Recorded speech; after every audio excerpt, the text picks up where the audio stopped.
Túlio, Donizete, Gonçalves, todo mundo por lá, o cruzamento, Jamir, Túlio vai fazer! Gol!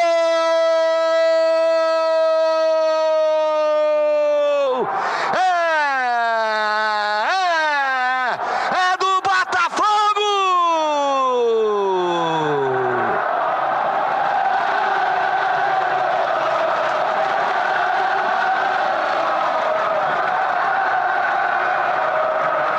Túlio que não perdoa, Túlio marca!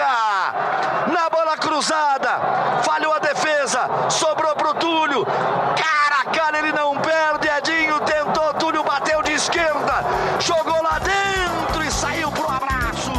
Sim, começando agora, direto dos estúdios Carlos Henrique Raposo, mais um episódio do podcast do Armário da Bola, mais um episódio da nossa grande série sobre futebol carioca.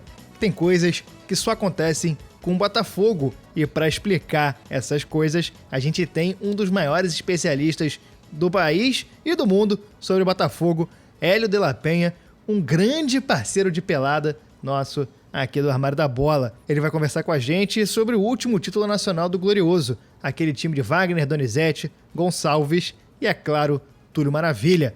Antes dele chegar para falar com a gente desse ano de 1995, meu nome é Gustavo Angeléias e eu estou aqui, como sempre, com ele, Chico Freire, o homem das camisas. Chico, seu boa noite. Bom dia, boa tarde, boa noite. Boa noite, não sei, né? Se a pessoa tá escutando no horário aqui que ela tá escutando, não sei se é noite, noite. É sempre noite em algum lugar. Se ela estiver numa estação espacial, é noite. Bem colocado, então um abraço para os nossos ouvintes na Estação Internacional Espacial.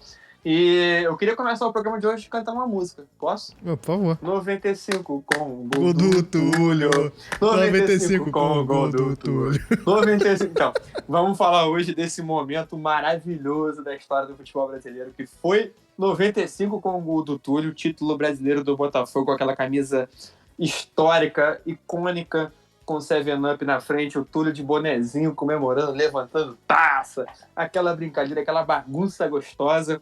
É um time muito marcante para a história do futebol brasileiro e para a história do Botafogo. E é um prazer, fora do normal, receber aqui Hélio de la Penha, como você falou, um parceiraço aqui de peladas que a gente joga lá na Arena Baianão, toda sexta de manhã, Pelada do Caceta, que é uma instituição, um monumento. E a gente vai receber aqui hoje esse especialista que já rodou o mundo falando sobre Botafogo, né? Se alguém que fala sobre Botafogo, essa pessoa pensa em Hélio de la Penha, até porque... Não tem muita opção, né? É. O Hélio teve o show do Caceta e Planeta de comemoração de 30 anos do Caceta, que uma das piadas ele fala justamente isso. Eles começam a falar sobre humor e novidade no humor e como o humor mudou, e que hoje em dia não pode mais criticar a minoria. Mas ele faz parte de uma minoria que é a torcida do Botafogo. Cara, não, a gente vai gravar o programa de hoje, o Botafoguense é uma espécie de extinção. A gente entrou em contato com o IBAMA, eles liberaram... Teve que pedir permissão, né? Não, a burocracia, a gente pegou todas as licenças estadual, municipal, federal, pra gente liberar o Hélio lá da reserva ambiental que os botafoguenses do santuário, ficam, né? Do santuário que os botafoguenses ficam. A gente conseguiu a liberação pra ele participar aqui hoje.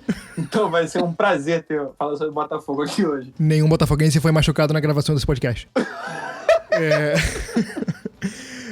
Antes da gente ir pro programa, a gente tem que fazer o nosso habituê aqui. Divulgar nossas redes sociais. Estamos como Armário da Bola em tudo quanto é lugar. Facebook, Instagram, Twitter. Segue a gente, dá aquela moral, dá aquele RT. Estamos na nossa série de podcasts sobre futebol carioca. Tem vários programas aí sobre tudo quanto é time. América, Bangu, Madureira, Botafogo, como hoje. Fizemos do Fluminense, fizemos do Vasco, muita coisa legal. Serrano, escuta, divulga, ajuda a gente, que a gente está fazendo essa série com muito carinho. Chico, explica para quem tá chegando agora o que é o Armário da Bola. Armário da Bola, nosso projeto, nosso blog. Começou como blog, onde a gente contava as histórias das nossas camisas, da nossa coleção de camisas de futebol. Contando por que o time se vestia assim, o que o time ganhou se vestindo assim, os grandes heróis, os grandes momentos, os grandes técnicos, os grandes jogadores. E acabou evoluindo para esse podcast também. Já estamos chegando em 30 edições. E hoje em dia praticamente é só podcast. E estamos aqui, estamos em todas as redes, sempre analisando o futebol como esporte e como fenômeno cultural e social. sempre contando história, é isso que a gente gosta de fazer. Então vamos logo pra ela, a vinheta. Ela? Eu sou obrigado a falar que esse programa aqui tá uma porra. Vidro de vidro? Vídeo. Sabia não? Não sei o que aconteceu. Luís do Maranhão! Esses negros maravilhosos que saem tabelando, tocando. O ano de 95 foi um ano marcante, não só para o Botafogo, mas também para o nosso convidado, Hélio de la Penha. Hélio, obrigado por comparecer aqui no Armário da Bola, por aceitar nosso convite. E, cara, eu já queria emendar logo uma pergunta. Queria saber de você como é que foi acompanhar o título do seu clube, acompanhar um título brasileiro desse, um título enorme, um título complicado de vencer, numa época que você estava se firmando como um nome da comédia, estava ali no começo do Cacete do Planeta, na década de 90, quando vocês começaram a fazer realmente mais sucesso. Hélio, bem-vindo ao Armário da Bola. Beleza, tudo bem, minha gente? Um prazer estar aqui no Armário da Bola. Muito bom, cheio de bolas aqui em minha volta. Chuteiras consagradas. Olha, o ano de 95 foi um ano pesado em matéria de trabalho lá do Caceta, ao mesmo tempo que um ano bastante prazeroso, um ano que teve a posse do Fernando Henrique Cardoso, né, que chegou logo depois enfim, tem aquele período do Plano Real, aquela coisa toda, mas o ano de 95, além do título do Botafogo, tem uma coisa que inesquecível para mim também, que foi uma viagem que o Cacete do Planeta me proporcionou, a mim e ao Marcelo Madureira. A gente foi para a Antártica em dezembro de 95, fazer a piada mais longe, contar a piada mais longe do Brasil, da história do humor brasileiro. Então foi uma experiência sensacional. E também foi dezembro, né? Então dezembro foi um mês muito, muito fértil para mim, né? Olha, a trajetória do Botafogo, eu estava meio de pé atrás. Não posso dizer que acompanhei do início ao fim de cabo a rabo com atenção, porque estava ligado no trabalho do Caceta e, a gente tinha quebrado o jejum em 89, né? Enfim, tinha alguma coisa acontecendo no plano regional aqui, mas no plano nacional a gente continuava tateando. E então as vitórias do Botafogo, você ficava assim, será que vai? Será que dá? Não era uma coisa de que você tinha uma certeza absoluta de que, tá aí, tipo o Cruzeiro alguns anos atrás aí, quando o Cruzeiro existia, né? E que foi campeão de uma maneira absurda. Esses campeonatos que você, na quinta, sétima rodada, você já está percebendo quem está se destacando. O Botafogo não foi isso, né? O Botafogo veio chegando, entendeu? Comendo pelas beiradas, e mesmo ali no final, assim, foi dois empates com o Cruzeiro que nos levou à final, né? Enfim, e a gente ganhou do Santos aqui e empatou com o Santos lá para conquistar o título, né? E aí, aí foi uma grande alegria, né? Mas não foi uma coisa que, caraca, o ano inteiro a gente arrebentando. Aí depois você vai vendo, assim, o retrospecto, e aí você vê que, teve uma trajetória bacana. O Túlio, que já vinha arrebentando já há algumas temporadas, foi o artilheiro. Enfim, a gente não perdeu nenhum clássico local. Vários sinais de que as coisas foram bem positivas pra gente, né? Hélio, você começou sua fala falando aí que foi um ano pesado em matéria de caceta. Eu achei que você fosse falar que foi um ano prazeroso em matéria de caceta também. Não, mas eu queria falar uma parada que você falou mais ou menos por cima. A gente até anotou aqui na pauta que o Botafogo, ele foi talvez o primeiro time carioca a ter uma projeção maior nacional, né, na época do Garrincha e tal. Tinha o Santos e São Paulo com Pelé e o Botafogo aqui com Garrincha. Mas nas décadas seguintes, ali, anos 70, 80, o Botafogo perdeu um pouco de protagonismo, porque o Fluminense foi campeão nos anos 70, foi campeão nos anos 80, o Flamengo nos anos 80 nem se fala, o próprio Vasco nos anos 80 deu uma crescida, né, com Dinamite, com Romário, e o Botafogo acabou sendo um pouco eclipsado.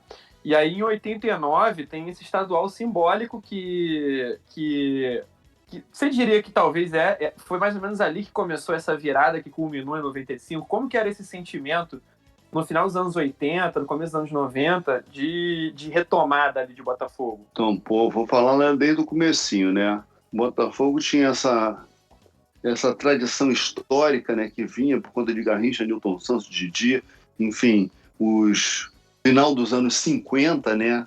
Início dos anos 60, o Botafogo era uma potência. Infelizmente, não tínhamos campeonato brasileiro lá, senão a gente teria vários títulos acumulados, né? Mas, enfim, era sem dúvida um timaço e um time daqueles que você ia apreciar o jogo. Eu, na verdade, me enturmei com o Botafogo, me apaixonei pelo Botafogo na dobradinha 67-68. Em 67, eu estava com 7 para 8 anos, o Botafogo foi campeão, é aquele momento que você começa a se interessar de fato por futebol e enfim. E a minha família é uma família de vascaínos. Meu pai é vascaíno, meus irmãos, tem um irmão flamenguista que ainda não tinha nascido na época, mas o meu outro irmão era vascaíno, minha irmã, minha avó, minha mãe, primos, cara, era tudo vascaíno pra cacete.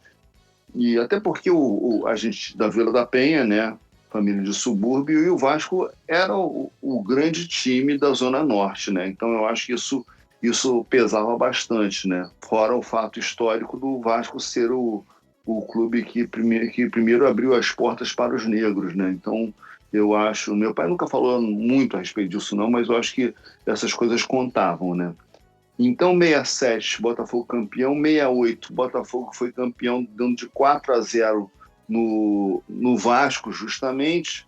Cara, aí aquela coisa selou para mim totalmente a minha paixão pelo Botafogo. Porque, um futuro humorista tendo toda uma família para sacanear, não ia ser vascaíno, né? Não tinha condição. Então, dali veio, cara. E aí, o que acontece? Eu numa alegria danada, Botafogo campeão, bicampeão, e nada mais acontece. Nada mais, nenhum título mais. A gente ali batia ali. Em 68 a gente foi campeão do torneio Roberto Gomes Pedrosa, que vinha a ser o Brasileirão, né? Então era um momento de euforia, Jairzinho e tal. O início dos anos 70... o Botafogo ainda acontecia, não estava conquistando o título, mas existia, era um time de porte, era um time com presença, com craques. A gente recheou a seleção de 70 de jogadores, né?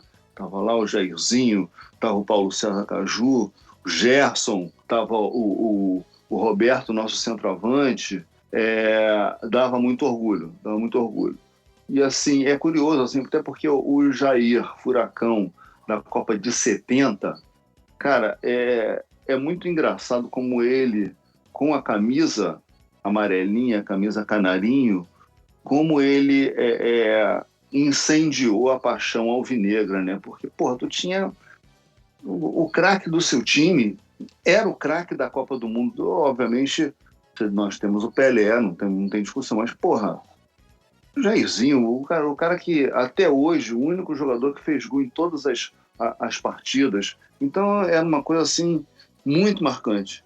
A gente chegou até 74, na Copa de 74, ainda tinha o Paulo César Caju, você tinha o Jair, você tinha o Marinho Chagas do Bruxa, enfim, o Botafogo ainda tinha um fôlego. E esse fôlego foi minando, até porque você não vinha título, aquela coisa foi vai rolando um certo desencanto, você começa meio que se afastar do assunto futebol que não seja uma pelada, né? E quando o Caceta começou, 78, o Caceta começou como um jornalzinho na faculdade. E naquele momento eu estava entrando na faculdade e tal, me interessando por política, e já com aquele discurso de que futebol é alienação, não sei o quê, até porque como o Botafogo não estava lá muito bem, entendeu? Esse discurso veio bem a calhar, né?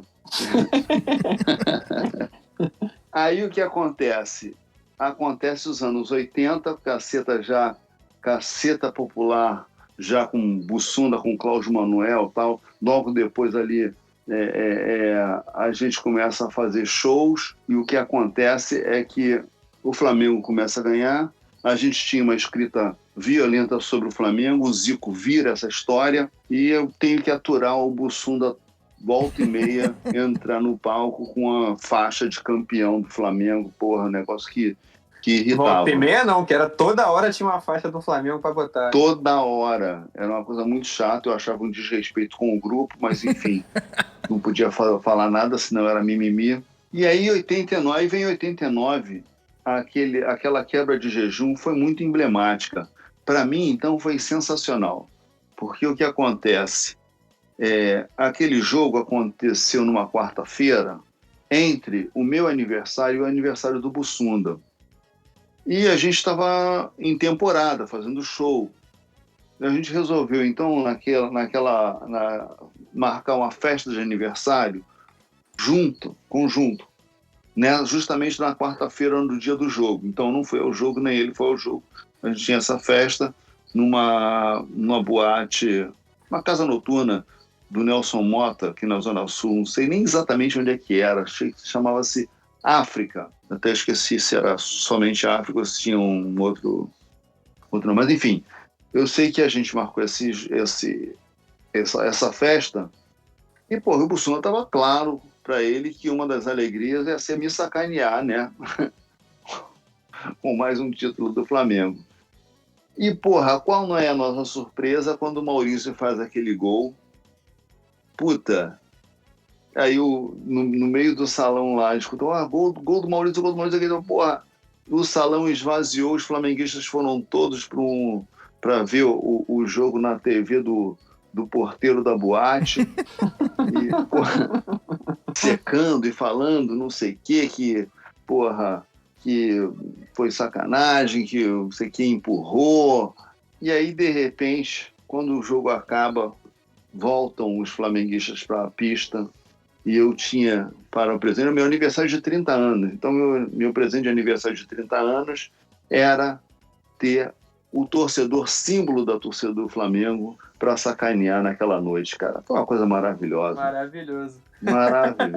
Não, e aí, esse momento de 89 foi muito simbólico, né? Esse gol do Maurício meio que reacendeu ali uma brasazinha botafoguense, que o Botafogo voltou a ser campeão em 90, vice-brasileiro em 92, Comembol em 93, e em 94 mudou muito o time, já meio que já se preparando para 95, né? Em 94 já chegaram o Sérgio Manuel, o Wilson Goiano, o Beto Cachaça, que também faria história no Flamengo depois, subiu da base do Botafogo, né? E chegou o Túlio. Foi um ano meio complicado, 94, mas já estava ali a base montada para 95, né? Verdade. O pessoal já estava chegando ali. O Túlio tinha sido artilheiro pelo Goiás. O Beto estava jogando muito, o Beto, entendeu? Ainda não era Beto Cachaça, entendeu? Ainda era Beto Água Mineral, sabe? Então, Beto Minalba. Beto Minalba. O Gotardo, um xerifão na área ali, que dava uma segurança, entendeu? Sabe? Era uma coisa que você via que estava rolando e também, internamente, o Botafogo que vinha de dirigente tipo Xisto Toniato, sabe? Aí foi campeão com um bicheiro, né? Porra, aí tava lá, chegou o Montenegro, que era o cara do Ibope, o Ibope que era uma empresa super considerada e tal, o cara, porra, jogando a vida naquela história. O Montenegro foi um cara muito importante para esse ano de 95. A gente até anotou umas paradas aqui na pauta que a gente vai puxar um pouco mais para frente. E aí, em 95, chegaram os caras que fecharam aí o elenco. Foi o Gonçalves para a zaga, o Groto, que era do Grêmio também, o Leandro Ávila, que também jogou no Flamengo depois, e Donizete, né, o Pantera. E ali no Rio, o 95 era o ano de centenário do Flamengo, o Flamengo gastando rios de dinheiro, mundos e fundos para fazer bonito no centenário. Acabou sendo sem ter nada, mesmo com o, abre aspas, melhor ataque do mundo, fecha aspas, né? Acabou que no Campeonato Carioca... Flávio Romário de Mundo, né? Exatamente. Acabou que no Campeonato Carioca nem o Renato Gaúcho nem o Romário fizeram tantos gols. O Túlio foi o rei do Rio com 27 gols. Terminou na frente dos dois. E aí, depois do Carioca, que o Botafogo foi meio mais ou menos, chegou o Autuori, né? Que foi o... Era um cara meio iniciante, mas ele já chegou mudando a cara do time, né? O Autuori veio de fora, né? Ele estava atuando... Era no Japão que ele estava? Eu vou conferir agora, mas se eu não me engano era no Japão, sim. Ele já tinha feito trabalhos menores, em equipes menores e tal, e ele estava em Portugal. Ele tinha trabalhado no Vitória de Guimarães. Portugal. Isso. Portugal, exatamente. E teve essa situação com o goleiro Wagner, né? Que ele quase foi dispensado, porque em 94 ele deu uma oscilada. O Gotardo fez uma política ali com a diretoria, resolveu segurar, porque era um cara parceiro, pediu o voto de confiança, ele subiu muito de produção, acabou se firmando bem, acabou sendo um cara que foi super importante no Botafogo, né? Outro dia teve uma live com jogadores do Botafogo, justamente a galera de 95, tava o Gonçalves, Wagner, eu acho que tava o Gotardo e o Túlio Maravilha. E, cara, o Wagner chorou, cara. Ele chorou ao lembrar a solidariedade que ele recebeu, entendeu? Para segurar ele, e segurando o cara foi fundamental naquela trajetória. Aliás, o Botafogo, ele é muito... Tem um peso bem forte, assim, com goleiros bons, né? Tem essa sorte, assim, de ter bons goleiros, né? Entendeu? Tem uma tradição já desde lá, desde o Manga, né? Desde o Manga. O Manga, eu me lembro que o Manga tinha dois reservas, que era o Cal e o Wendel. O Wendel depois virou, inclusive, treinador de goleiro, treinou o goleiro no Botafogo e treinou o goleiro na seleção. E eu acho que ele era treinador do Botafogo, dos goleiros do Botafogo na época do Wagner e tal. Enfim, e aí depois, agora, recente, você tem... Você tem o Jefferson, você tem o Gatito, e agora ainda, chega o Diego Cavalieri. Então, quer dizer... Ontem fez uma atuação incrível, né? Até isso, né? Porque o Botafogo é um time que dá a oportunidade do goleiro treinar bastante, né? O cara entra em forma, não tem jeito, cara. Fazendo uma pesquisa aqui para montar a pauta aqui, eu abri várias matérias sobre esse time da época, entrevistas com dirigentes, entrevistas com jogadores, e eu notei muito isso, que é um elenco que teve muita atuação de bastidor, tanto dentro ali do elenco, né, no vestiário, jogadores se ajudando.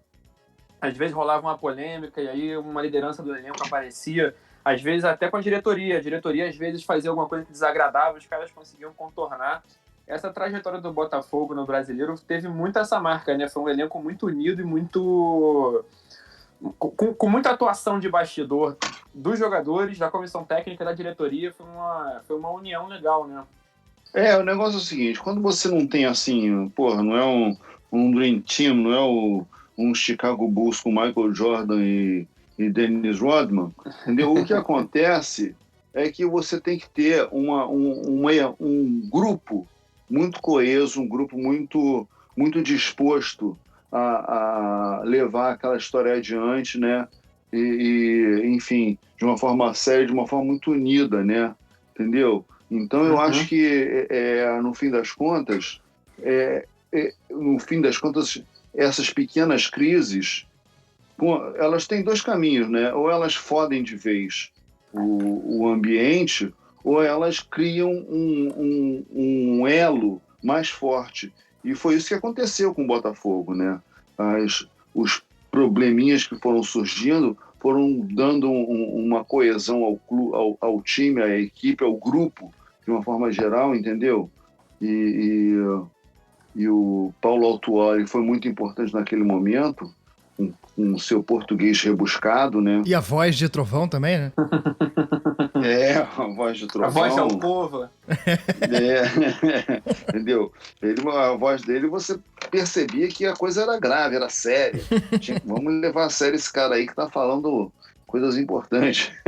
Então, eu acho que isso foi muito bom. Isso foi muito bom mesmo, entendeu? E acabou que você... Eu só lamento, assim, que aquela coisa, o tal do cobertor curto, o que aconteceu? O Botafogo, o Montenegro conseguiu segurar o time em 95, em 96 já não tinha, o time já não é, sabe, ficou ali, coitado do Túlio e tal, o time foi se desfazendo e você não teve nem em 15 minutos saiu da Libertadores, entende? Ou seja, a falta de continuidade foi uma frustração grande pro torcedor do Botafogo, né? E aí a gente chegou no ano de 95, propriamente dito, a gente vai ter o nosso contexto histórico rapidinho. O ano de 95 que, seguindo a tradição, no horóscopo chinês, foi o ano do porco. Apesar do Botafogo com o cachorro ter vencido. O Hélio falou aí... Um abraço pros nossos ouvintes palmeirenses. Isso. Né? O Hélio chegou a falar numa das falas dele aí, ano de posse do FHC, que tomou posse no programa do Vasco. A gente falou que ele foi reeleito em 98, aí ele tomou posse em 95. Em 26 de março foi aprovado o tratado que criou o espaço Schengen, que criou a livre circulação de pessoas na União Europeia, que lá atrás, no programa do Zidane, se não me engano, a gente falou sobre a União Europeia e a importância disso para o futebol europeu, que passou a conseguir pensar talentos em outros mercados sem atrapalhar a quantidade de jogadores, o limite de jogadores nacionais, né? Eu ia falar isso, eu ia tocar nesse assunto, que não foi só uma questão mercadológica, econômica, né, e social até, de livre circulação, mas também no futebol influenciou muito, porque a maioria dos campeonatos liberava 3 ou 5 estrangeiros, e aí acabou que, do nada, o pessoal começou a liberar... Tipo, o europeu não conta como estrangeiro dentro da Europa, para quem tá ali na União Europeia. Então, os caras pegavam... A gente chegou ao ponto, acho que foi em 2005 ou 2006, uns 10 anos depois aí da assinatura do tratado, o Arsenal chegou a entrar em campo sem nenhum jogador inglês em campo. É simbólico isso, né?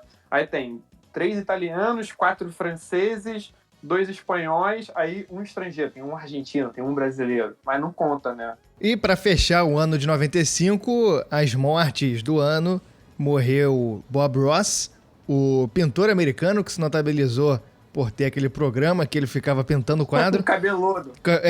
Cara, olha só, eu vou recomendar aqui, vá no YouTube, tem vários programas do Bob Ross, se não todos, é uma das coisas mais relaxantes que tem. É tomar um Rivotril pra assistir esse programa do Bob Ross.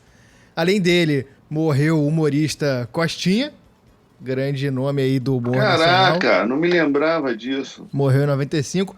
Morreu também o sociólogo Florestan Fernandes, que junto com o FHC na década de 70 foi o pessoal dos sociólogos da USP ali, fizeram trabalhos importantes. O ator Paulo Gracindo. Olha, Primo Rico. Exatamente, Primo Rico. O político israelense Yitzhak Rabin e a atriz e cantora americana Ginger Rogers, grande parceira do Fred Astaire.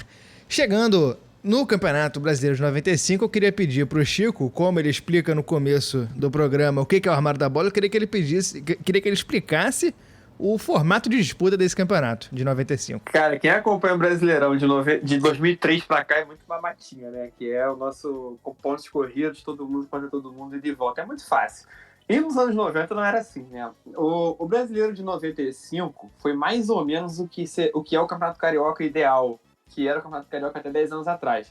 Foi dividido em 2 grupos, eram 24 times, foi dividido em 2 grupos de 12, E aí eram 2 etapas. Na primeira fase, os times jogavam dentro do próprio grupo, jogavam 11 jogos dentro do próprio grupo. Era chave A e chave B, né? Exatamente. E na segunda fase era contra a outra chave.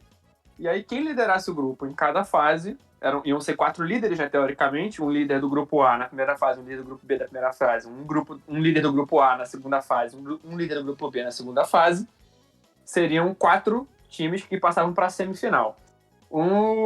Na primeira fase, o Cruzeiro e o Fluminense acabaram liderando e o Botafogo ficou para a segunda fase para passar. A gente até separou alguns jogos-chave aqui da campanha do Botafogo. Na primeira fase, o Botafogo estreou muito bem com um golaço do Túlio contra o Vitória e acabou entregando um empate. Foi um jogo, o Botafogo abriu 2-0, o Túlio já voando e só que acabou entregando um empate. Nas primeiras rodadas o time até foi bem, só que perdeu para o Bragantino e tinha 2 questões chave nesse elenco que a diretoria precisou combater, que foi atraso de salário, aquela velha história do Campeonato Brasileiro.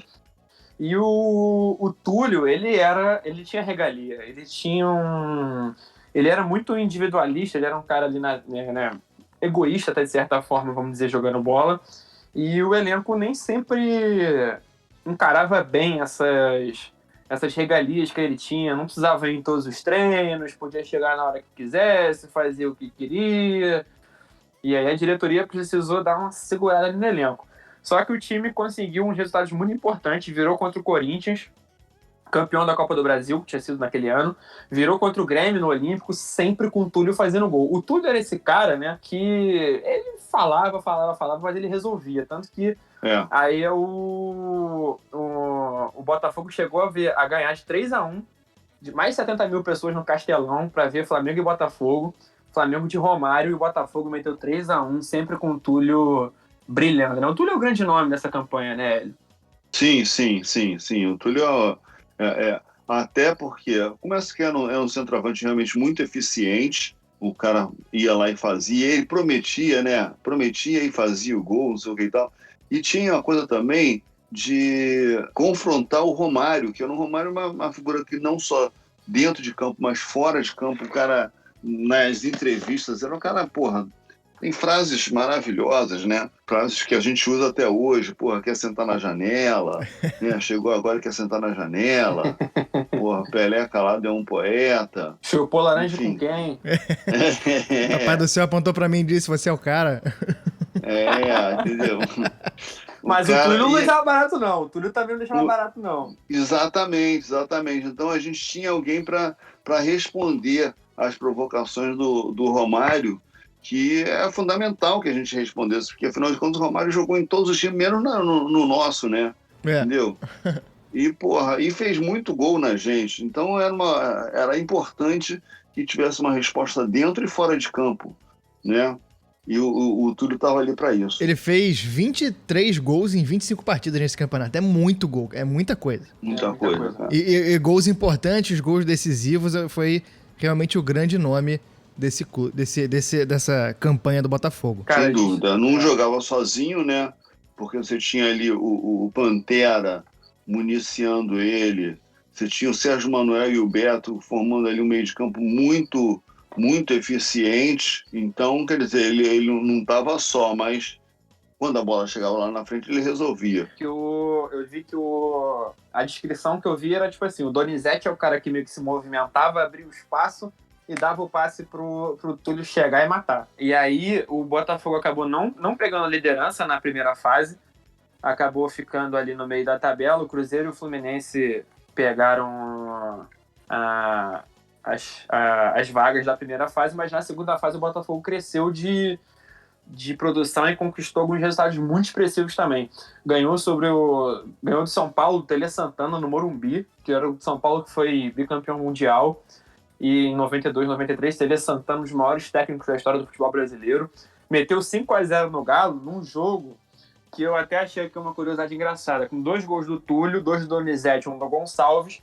E depois do jogo, ali no embalo, naquela euforia, naquela maluquice, o presidente, o Montenegro, pegou, chamou a cabeçada, chamou 80 torcedores do Botafogo pro vestiário. Entrou aí, ó, vamos lá, vamos ver o jogador aí, vamos lá, vamos curtir, vamos festejar, vamos não sei o quê. E aí, nessas, o Botafogo foi ganhando. Só teve uma derrota na segunda etapa e passou para a semifinal, né? Sim, pois é, cara. Uma única derrota, cara. Na primeira fase, o Botafogo perdeu 3 jogos, né? Comparar com a situação atual, né? Puta que pariu, cara. Porra. 14 jogos, 2 vitórias. Realmente foi uma coisa lamentável. Mas o Botafogo tem um crescimento absurdo, porque foram 12 jogos, 8 vitórias na segunda etapa, né? Foi. Pra fechar um saldo de gols, porra, absurdo. Tomou 6 gols. É muito pouco gol, uma defesa muito sólida, né? Fez 22. Então, quer dizer, foi o time que mais marcou e o time que menos levou. Então, é isso que eu falo assim, porque como teve essa primeira etapa e que o Botafogo deu uma bambeada e tal, deixava a gente meio de pé atrás, já acostumado a não chegar lá e falar, caraca, porra, não vai ser dessa vez. Mas a segunda etapa o Botafogo começou a falar, bicho, empolgou, né? Isso que tá acontecendo. A coisa foi indo, porra. Ô, Hélio, eu achei uma história muito boa aqui agora, que, pô, com você aqui no programa, eu faço questão de citar. Aí passaram para as semifinais, né? Cruzeiro, Botafogo, Santos e Fluminense. E antes da semifinal, teve uma crise forte no departamento médico, que o Túlio se machucou a coxa antes da semifinal. E o presidente, o Montenegro, ele chamou o Filé, o famoso fisioterapeuta que cuidou do Romário, cuidou do Ronaldo, para cuidar dele. Só que ele trabalhava no Flamengo. E aí isso gerou uma crise... o Petroni. Gerou uma crise no departamento médico, o Botafogo, que era comandado, o seu chefe, então, era o eterno Lídio Toledo. Lídio Toledo. O famoso Lipídio Toledo. Eles eram desafetos desde os anos 90 e teve uma treta aí de Copa do Mundo, que um foi, o outro foi para cuidar e não sei o que, não se davam bem. E isso quase gerou uma crise, né? E ali acabou que o Montenegro conseguiu contornar. Essa piada do Lipídio Toledo é histórica, né, cara? Eu que não acompanhava na época, eu já conheço essa história. E o Lídio Toledo, ele foi, enfim, ele era o médico da seleção em 94, que foi a primeira Copa do Mundo que o Cacete Planeta cobriu, né? Eu não fui nessa Copa, mas naquela época não tinha redes sociais. Então o que acontecia lá era diferente do que acontecia aqui. Enfim, o contato era pouco, a comunicação. E o que acontecia, além do que a Copa era nos Estados Unidos, que não é um país de tradição de futebol. Então não tinha informação, não tinha notícia nos jornais lá, no noticiário, televisão e tal. Então o que acontece? Era bem isolado. E aí a gente cobria a seleção brasileira e, obviamente, ficava sacaneando tanto o departamento médico, o Lídio Toledo, quanto os jogadores. O Zinho foi uma das figuras que a gente sacaneava muito, o Branco foi uma figura bem sacaneada, e o Lídio Toledo. Lídio Toledo, sempre muito gentil com a equipe do Cacete Planeta lá, entendeu? E, no final a gente, quando eu editava o programa, sacaneava ele pra caralho.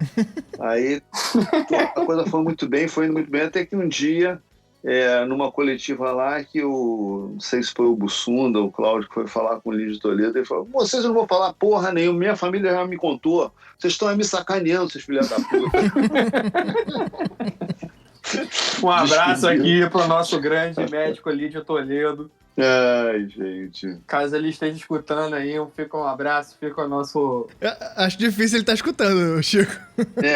Vai ser difícil. Eu não sei se ele tá numa sessão assim, se um copo girar aí na frente de vocês, é porque ele tá ouvindo. Tem que ver se tem Spotify no centro, né? Se tem uma psicografia de podcast. No nosso lar tem Spotify. Mas e a gente sacaneava muito, que falava assim: o médico Lídio Toledo, médico não, o ortopedista, deixava ele muito puto com isso, cara. Mas, para as semifinais, acabou que o Túlio conseguiu se curar e o Botafogo enfrentou o Cruzeiro. Na outra chave, tínhamos Fluminense e Santos. Botafogo e Cruzeiro, 2 partidas com poucos gols. Na ida 1-1, na volta 0-0. Botafogo classificado. E o Fluminense e Santos foi uma loucura. A ida 4-1 pro Fluminense e a volta 5-2 pro Santos. A vitória histórica, virada histórica do Santos. Só que aí na semifinal, né? Na final que é bom. Na final, o Botafogo ganhou o Santos aqui de 2-1. E teve um episódio também, né, muito marcante nesse jogo na verdade, no entorno do jogo do Botafogo com o Santos aqui no Rio, que a linha vermelha era uma novidade, né, na época. E um ônibus da torcida do Santos errou o caminho, foi parar no Complexo da Maré e mataram um torcedor do Santos, entendeu? No assalto lá, o cara mataram o cara. Então ficou uma situação, ficou um climaço. Tanto que era uma situação, a torcida do Santos queria ir à forra quando o jogo foi no Pacaembu, né? Não foram exatamente receptivos à torcida alvinegra, não. E eu me lembro, eu não fui a esse jogo, mas a minha mulher atual, que eu não a conhecia, a Ana, mas ela era muito botafoguense e ela estava morando em São Paulo. E aí ela foi ao jogo numa boa com a camisa do Botafogo. E, cara, quando ela entrou no estádio, era só ela de camisa do Botafogo. Não, Santos e aí Botafogo começou uma vaia danada, não sei o que e tal, aí a polícia que chegou perto dela e falou, acho que a senhora precisa de uma escolta. E pegou ela e levou pro meio da torcida, micro torcida do Botafogo, entendeu? Perguntou se ela tinha uma outra blusa que não fosse aquela para voltar para casa sã e salva. Mas o que acontece é que o Botafogo, sendo campeão, ela não voltou para casa, ela foi para o aeroporto e pegou um voo para cá, né? Aquele voo clássico que a torcida invadiu a pista do Santos Dumont, entendeu? Quase que o avião não pode pousar de tanto botafoguense que estava ali. O cara, mas o botafoguense que estava ali, cara, imagina, morrer atropelado pelo avião... Com Túlio Maravilha dentro. Porra, meu irmão. Era uma honra, entendeu? Ninguém tava nem aí pra isso. Tava doido que acontecesse esse acidente. Santos e Botafogo é uma final bem romântica, né? Pelé contra Garrincha. São os primeiros super times do futebol brasileiro, né? O Santos era aquele time que... meu pai me levava pra ver o jogo no Maracanã. Meu pai era vascaíno e tal. Não, para ver o jogo do Santos, entendeu? Eu me lembro assim, a primeira vez que eu fui ao Maracanã, fui ver Santos e Flamengo. E, obviamente, o Pelé fez chover, né? O Flamengo não viu a cor da bola. Mas tinha essa onda, assim, de ser um time que... É o Globetrotter, né? Vai lá assistir, sabe? Exatamente. Tipo o Chicago Bulls. Cara, duas curiosidades que eu achei muito legais sobre esse jogo. Primeiro, que cheio de superstições, né? Como é normal para o botafoguense. O Túlio, ele pegou a camisa número 7 e não à toa ele era o... Isso eu acho muito legal. O Túlio, ele pegou a camisa 7 porque era do Garrincha e porque ele era o garoto propaganda da 7-Up, que é esse patrocínio clássico na história do Botafogo. Essa camisa de 95 com esse 7-Up na frente é clássico. E não à toa ele usava a camisa 7. E a outra é que o Iranildo, Chuchu, famoso Chuchu, foi talismã do Flamengo depois, ele era talismã do Botafogo. E antes do jogo, a diretoria presenteou ele com a Brasília Amarela, que era uma provocaçãozinha por causa da música Pelados em Santos. Tava em alta na época, o jogador era fã. O pessoal ali falou, não, vamos brincar, vamos dar uma Brasília Amarela para ele. E aí o Túlio sempre gostava de falar, né? o primeiro jogo no Maracanã foi dia 14 de dezembro, foi ali 10 dias antes do Natal. Ele falou assim, no Maracanã eu vou fazer o gol Papai Noel. Vai ser meu presente de Natal pra torcida. E foi e fez, né? E fez. Fez. E fez. Fez nas duas partidas, né? A primeira partida, como o Chico falou, É. 14 de dezembro de 95, Maracanã, quase 54 mil pessoas. O Gotardo abriu o placar aos 18, aos 38, o Giovani, que era o grande nome desse Santos, empatou, e o Túlio, aos 44, fez o gol da vitória do Botafogo. O Giovani, inclusive, ele usava um cabelo pintado de vermelho, né? É. E que aí resultou num grito de guerra da torcida. Giovani, otário, o seu cabelo é da cor do meu caralho. Tire as crianças da sala! As torcidas sempre brilhando nos gritos, né? A gente teve recentemente agora a torcida do Atlético Mineiro cantando Não me leve a mal, eu não Thiago Neves é a cabeça do meu pau. Aconteceu isso. Isso teve também. E aí, na volta, jogo no Pacaembu para 31.489 pessoas. Árbitro Márcio Rezende de Freitas. O árbitro do jogo. Grande, Márcio. Sidraque Marinho. Sidraque Marinho é um nome muito bom, né? Exatamente. Sidraque é. E vamos às escalações da partida do título do Botafogo. Jogo 1-1. Gols de Túlio pro Botafogo e Marcelo Passos pro Santos. O Santos entrou com Edinho, Marquinhos, Capixaba, Ronaldo... Edinho, Marquinhos Capixaba, Ronaldo, Narciso e Marcos Adriano. Carlinhos, Marcelo Passos, Robert, foi substituído por Macedo, Jameli, Giovani e Camanducaia. O técnico era o Cabralzinho. O Botafogo entrou com Wagner, Wilson Goiano, Wilson Gotardo, Gonçalves, André Silva, que foi substituído pelo Moisés. Leandro, que era o Leandro Ávila, Jamir, Beto Cachaça e Sérgio Manuel, Donizete Pantera e Túlio, técnico, era o Paulo Autuori. Belo de um time. Belo de um time. Dois grandes times, foi uma grande final, né? Foi uma grande final, exatamente. Nós Onde tínhamos você assistiu a final, Goianas. Eu assisti em casa. Na verdade, foi isso, né? Assisti em casa. Só depois que eu fui comemorar. Bom, o jogo lá, né? Não tinha jeito, tinha que ver pela televisão. Né? Podia até ter ido a algum lugar, mas na época eu estava meio desmobilizado, não estava distante da torcida propriamente, assim, estava muito família naquele momento lá. O garoto estava com um filho de 3 anos de idade, tinha acabado de fazer essa viagem que eu te falei, que a gente foi para a Antártica, né? Passamos 10 dias na Antártica e tudo, chegando na bica do jogo, então tava querendo ficar em casa. Mas deu para comemorar, né? Porra, com certeza. Né? Mas esse jogo, Chico, teve polêmica, né? A arbitragem não passou em column. Uma polêmica que não acaba nessa polêmica. Até hoje, né? Tá viva essa polêmica. O Gustavo levantou a bola na hora que eu abri a aspa do Márcio Rezende de Freitas aqui, que ele deu uma entrevista em outubro de 2012, que ele falou o seguinte: no intervalo do jogo, o Narciso, zagueiro do Santos, veio me falar que o gol do Botafogo tinha sido impedido. Aí eu vi que meu bandeirinha ficou branco. Eu meio que perdi a confiança nele. Passei a assumir mais os lances para mim. Mas acabou tendo outro gol do Santos, o de empate, que também foi irregular e bem próximo do bandeirinha. Mas isso eu não vi porque não tinha como ver. Depois fui assumir um monte para mim e mandei um bandeirinha ir para o fundo. E a TV diz que o único gol legal foi anulado.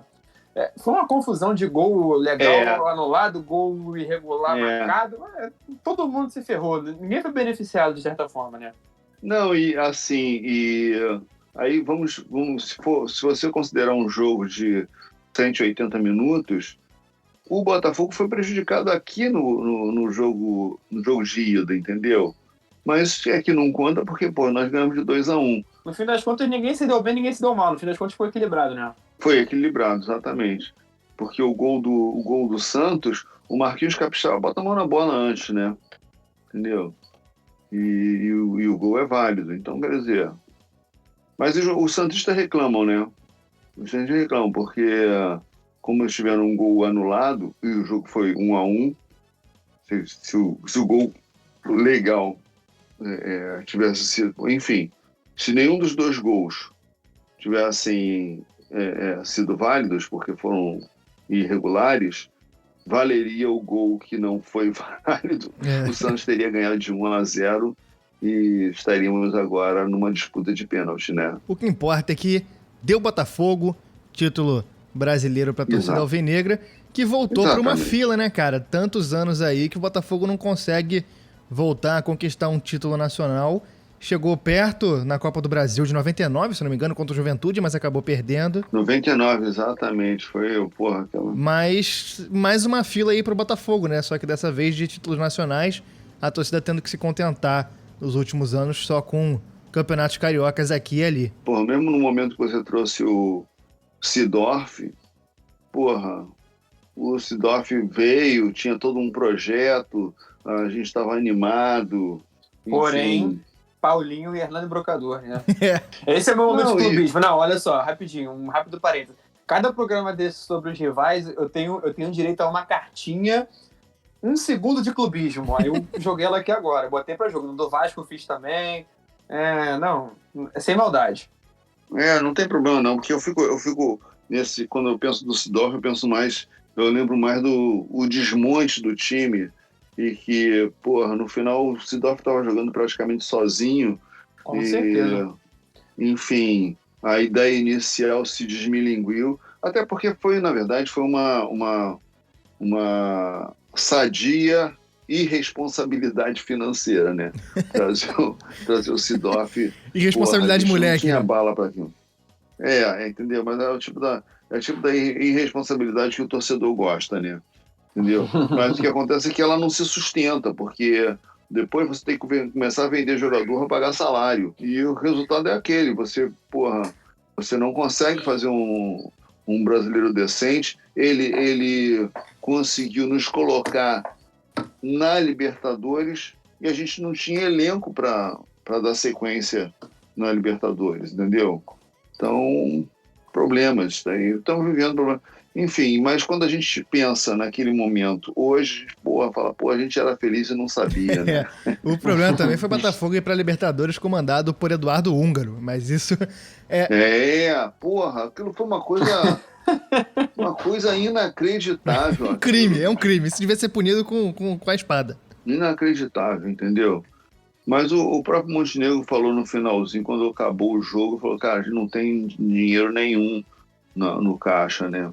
São tempos difíceis para a torcida do Botafogo. Até teve, como o Hélio falou, 2013, 2007 foi um ano que o clube disputou bem na primeira metade do campeonato, depois acabou decaindo.